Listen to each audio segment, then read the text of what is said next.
Assalamualaikum dan salam sejahtera saya ucapkan kepada Dr. Jabil Jabil selaku pensyarah kursus Geografi Pelancongan. Baiklah, dalam video ini saya akan menunjukkan tugasan yang kelima iaitu nota PowerPoint pintar yang bertajuk Impak Sosial dari Food Tourism. Sebelum saya menjelaskan tentang impak sosial dari food tourism, suka untuk saya jelaskan terlebih dahulu tentang apakah itu food tourism. Baiklah, menurut Ellis et al. 2018, food tourism adalah lawatan atau perjalanan yang dilakukan oleh manusia, yaitu perjalanan ke lokasi-lokasi yang mempunyai tarikan makanan. Ini termasuklah lawatan kepada pengeluar makanan, festival makanan, restoran, dan kawasan yang terkenal dengan makanan khas wilayah.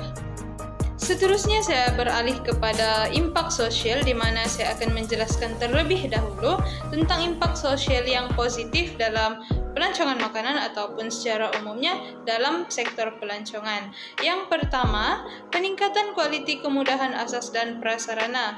Hal ini kerana kedatangan pelancong yang semakin meningkat mempengaruhi pembangunan kemudahan di kawasan sekitar pelancongan kerana mempunyai dana yang cukup untuk membangunkan prasarana-prasarana tersebut.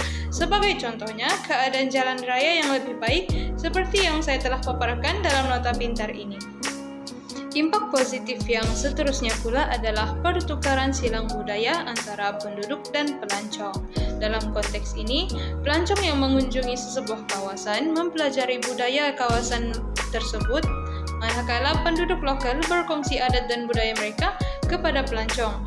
Hal ini menunjukkan berlakunya persilangan ataupun silang budaya antara pelancong dan penduduk tempatan. Sebagai contohnya, cara penyediaan makanan budaya masing-masing yang boleh berlaku di festival-festival makanan ataupun akademi-akademi memasak. Impak positif yang seterusnya adalah rasa bangga mempromosikan budaya lokal. Jadi, aktiviti pelancongan ini membolehkan penduduk lokal ataupun penduduk tempatan mempromosikan budaya mereka kepada pelancong yang datang, seperti menunjukkan cara-cara masak dan bahan yang digunakan dalam makanan tradisi, yaitu dalam pelancongan makanan inilah. Sebagai contohnya, untuk makanan tradisi Malaysia adalah nasi lemak. Jadi, nasi lemak ini sendiri telah diketahui umum dan dikenali di negara-negara lain. Seterusnya pula adalah meningkatkan skill komunikasi dan bahasa. Jadi, apabila seseorang individu ingin melancong ke luar negara, sudah tentu akan membuat persediaan dari skill kemahiran bahasa kerana perlu berinteraksi dengan penduduk di negara lain ataupun kawasan lain. Jadi, pelancong itu sendiri akan mempunyai kemahiran bahasa, dan manakala penduduk tempatan perlu mempunyai kemahiran bahasa untuk berinteraksi dengan pelancong. Jadi, aktiviti pelancongan ini secara tidak langsung telah meningkatkan skill komunikasi dan bahasa individu. Jadi, contohnya, individu yang hendak belajar masak di luar negara, dia secara tidak langsung, individu ini akan adaptasi dengan keadaan sekeliling, termasuklah menguasai skill komunikasi di kawasan tersebut. Kemudian beralih pula kepada impak sosial yang negatif terhadap aktiviti pelancongan, yaitu pengaruh budaya kuning. Jadi, kunjungan pelancong asing membawa budaya mereka ke kawasan tersebut. Sebagai contohnya, pelancong dari barat berkunjung ke Malaysia, sebagai contohnya kawasan ke Langkawi. Jadi, penduduk akan terikut-ikut dengan budaya mereka yang merangkumi pakaian, cara pemakaian, dan cara hidup yang tidak sihat.